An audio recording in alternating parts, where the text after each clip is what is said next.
ಗೊತ್ತಿಲ್ಲ, ನಾ ಮಾಡಿದ ಪುಣ್ಯದ ಫಲವು ಆ ದೇವರು ನನಗೂ ಒಬ್ಬ ಕುಲಪುತ್ರ ಅಂತ ಕರುಣಿಸಿದ.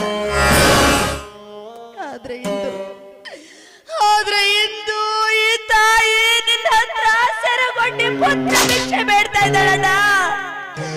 ಪುತ್ರ ಭಿಕ್ಷೆ ಬೇಡ್ತಾ ಇದ್ದಾಳೆ. ದಯವಿಟ್ಟು ನನ್ನ ಮಗನ ವಿಷಯದಲ್ಲಿ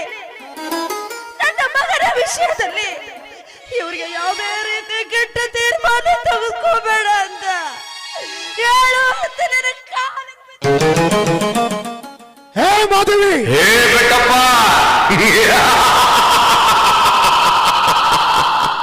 ನಾನು ಯಾರಂತ ಗೊತ್ತಾಯ್ತಾ? ಆವತ್ತು ನಿನ್ನ ತೀರ್ಪಿಗೆ ಬಲಿಯಾದ ಕಾಲ, ಆವತ್ತು ನಾನು ಮಾಡಿರೋ ತಪ್ಪಿಗೆ ಊರು ಹೊರಗೆ ಇರೋ ಆಲ್ವ ಮರದಕ್ಕೆ ನನ್ನನ್ನು ನೇಣು ಹಾಕಿಸಿದೆ ಅಲ್ವಾ?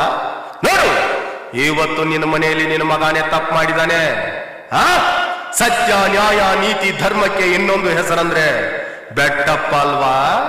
ಹೇ ಬೆಟ್ಟಪ್ಪ, ಅದೇ ತೀರ್ಪು ಕೊಡ್ತೀಯೋ ಕೊಡೋ ಈ ದಿವಸ. ನಾನು ನೋಡ್ತಾ ಇದ್ದೀನಿ, ನನ್ನ ಆತ್ಮ ಈ ಮನೆ ಸುತ್ತಾನೆ ಸುತ್ತಾ ಇದೆ. ಕೊಡೋ ಕೊಡೋ ಕೊಡೋ ತೀರ್ಪು.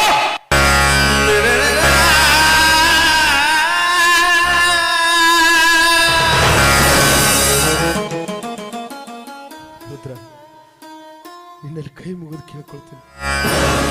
ಯಾಕಂದ್ರೆ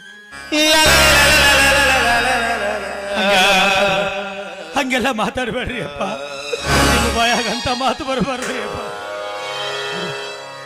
ಈ ಬೆಟ್ಟಪ್ಪ ಕೊಡೋ ನ್ಯಾಯ ತೀರ್ಪಿನ ಮೇಲೆ ನಂಬಿಕೆ ಇದೆ ತಾನೆ? ವಿಶ್ವಾಸ ಇದೆ ತಾನೆ?